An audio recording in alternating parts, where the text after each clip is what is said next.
Hanoi, President Donald Trump said Russia's Vladimir Putin once again vehemently denied interfering in the 2016 U.S. elections during their discussions on the sidelines of an economic summit Saturday. Trump declined to say whether he believed Putin, but made clear he is not interested in dwelling on the issue.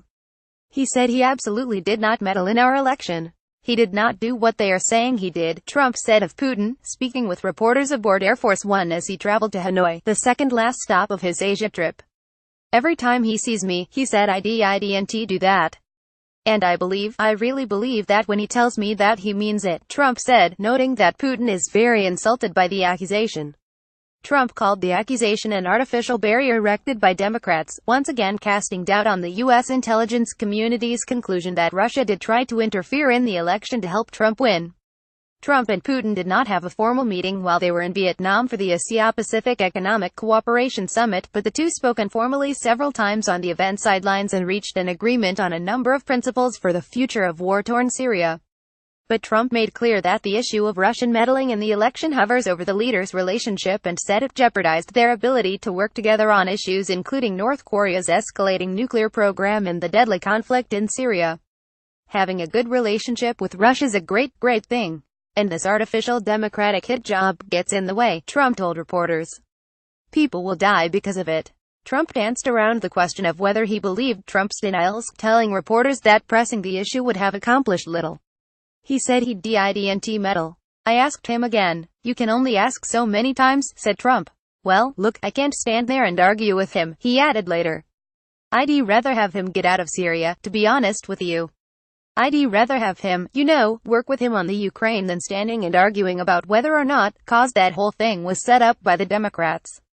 Trump's suggestion that he may believe Putin over his own nation's intelligence community is certain to reignite the firestorm over the issue of election meddling.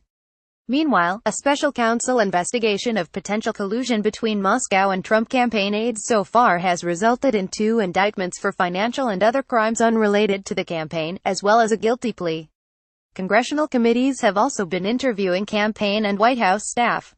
Earlier Saturday, the Kremlin issued a statement saying the leaders had reached agreement on a number of principles for the future of civil war-torn Syria now that the Islamic State group has largely been pushed out. Among the agreement's key points, according to the Russians, were an affirmation of de-escalation zones, a system to prevent dangerous incidents between American and Russian forces, and a commitment to a peaceful solution governed by a Geneva peace process. The Kremlin quickly promoted the agreement as the White House stayed silent. Trump told reporters that the deal was reached very quickly and that it would save tremendous numbers of lives. And he praised his relationship with Putin. "The two seemed to have a very good feeling for each other and a good relationship, considering we don't know each other well." Snippets of video from the summit in the seaside city of Da Nang showed Trump and Putin shaking hands and chatting, including during the world leaders' traditional group photo.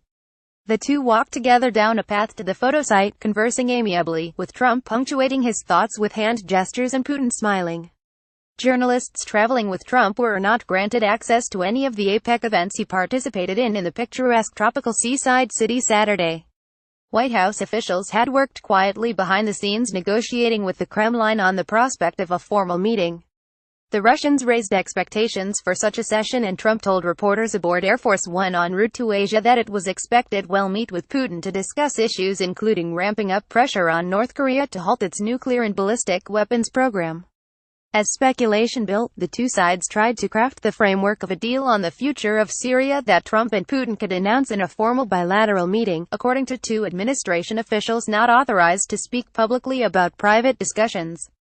Though North Korea and the Ukraine had been discussed, the two sides focused on trying to strike an agreement about a path to resolve Syria's civil war once the Islamic State group is defeated, according to officials. But the talks stalled, and, minutes before Air Force One touched down in Vietnam, White House Press Secretary Sarah Huckabee Sanders told reporters the meeting was off. Trump will be attending a state dinner in Hanoi Saturday night. On Sunday, he'll meet with the country's president and prime minister before heading to his last stop, the Philippines.